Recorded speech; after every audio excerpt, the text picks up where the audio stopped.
Halo, nama saya Natasha Liazaran dari Geologi UI 2019. Saya sebagai asisten dosen Geologi Dasar 2020. Saat ini saya sedang berada di salah satu lab di lantai 3 gedung A. Dan di depan saya sudah ada beberapa peraga kristal untuk mata kuliah kristalografi dan mineralogi.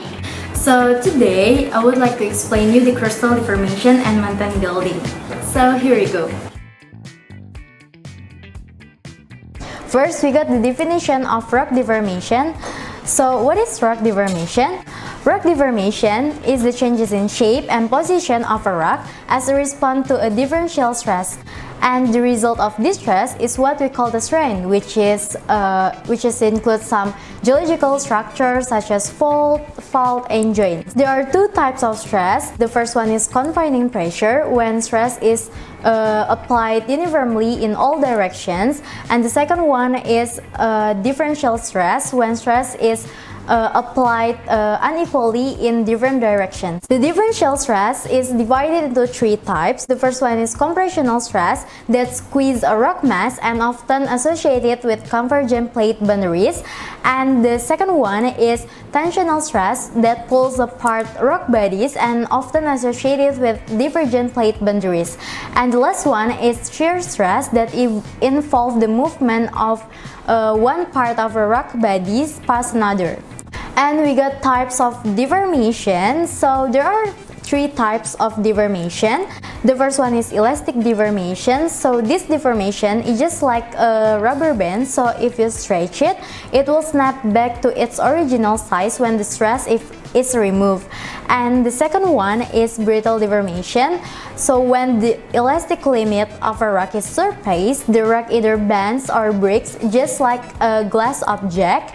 And the last one is ductile deformation. So ductile deformation is a type of solid state flow that produces a change in the shape of an object with a fracturing.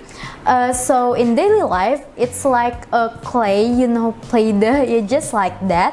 And there are four factors that affect rock strain. The first one is temperature, the second one is confining pressure, then there is rock type, and the last one is time. And next we'll talk about faults. So faults are rock structure formed by ductile deformation, and most faults result from compressional stresses that result in shortening and thickening of the crust. And there are five features that classified into faults. The first one is anticlines, synclines, domes, basins, and monoclines. And we will talk about anticlines and synclines first. So anticlines is a structure in which the oldest strata are found in the center, and it arises by upfolding. And in contrast of it, syncline is a structure in which the youngest strata are found in the center of it, and it downfolds. As you can see on your screen, there is three types of faults. The first one is symmetrical fault, asymmetrical fault, and overturned fault. And the difference between this fault is on the axial plane and the limb. And next we will talk about domes and basins. So dome is upward feature which produced by a circular or slightly elongated structure, and basin is similar to dome but it downward structure having gently sloping bed similar to a bowl. And as you can see, the difference between dome and basin is on the center of it. So dome has the oldest strata on the center of it, meanwhile basin has the youngest strata on the center of it. For information, faults can be uniquely coupled with faults, and that's what we call monoclines. So monoclines are large step-like faults in otherwise horizontal sedimentary strata, but beneath it there is a fault.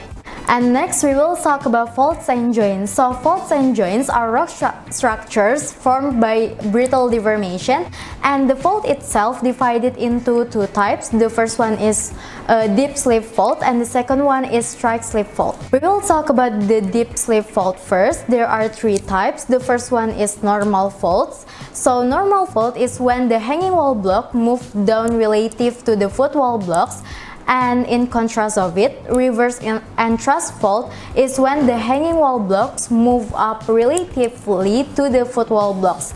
And in fact, thrust fault is a type of reverse fault, but it has a depth less than 45 degrees. And I have one example for a normal fault system. It's located on Basin and Range province. So it said that movements along this fault produce alternating uplift fault blocks called horse. So it's like the hill, and down drop blocks called grabens. The topography of Basin and Range province evolved in association with a system of normal faults. And next we will talk about the only one type of strike slip fault called transform faults. So transform faults accommodate motion between two tectonic plates. As you can see on your screen, that's how transform fault is moved. And next we will talk about joints. So joint fractures along which no appreciable displacement, and joints has two types. The first one is columnar joints and sheathing. And now we will talk about mountain building. So there is one process in mountain building called orogenesis, and orogenesis is the making of the mountains. Most orogenesis occurs along convergent plate boundaries where compressional forces cause folding and fold of the rocks, thickening the crust vertically and shortening it horizontally. In general, there are two main types of orogens at convergent plate margins. The first one is accretionary orogens, which were produced by subduction of one oceanic plate beneath one continental plate to result in either continental arc magmatism or the accretion of island arc terrain to continental margin. The second one is collisional orogens, which were produced by collision between two continental blocks. So for the example is Himalayan mountains, and you can see that's how Himalayan mountains are made. Although orogeny evolved plate tectonics, the tectonic force result in a variety of associated phenomena, including crustal deformation, crustal thickening, crustal thinning, and crustal melting, as well as magmatism, metamorphism, and mineralization. And the last one is we will talk about the principle of isostasy. I really love this part, but never mind.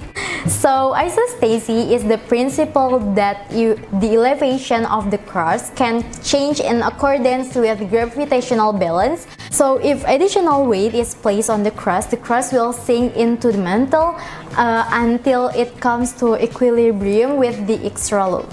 For example, is compressional mountains. So compressional mountains stand high above the surrounding terrain because crustal thickening creates buoyant crustal roots that extend deep into surrounding material below.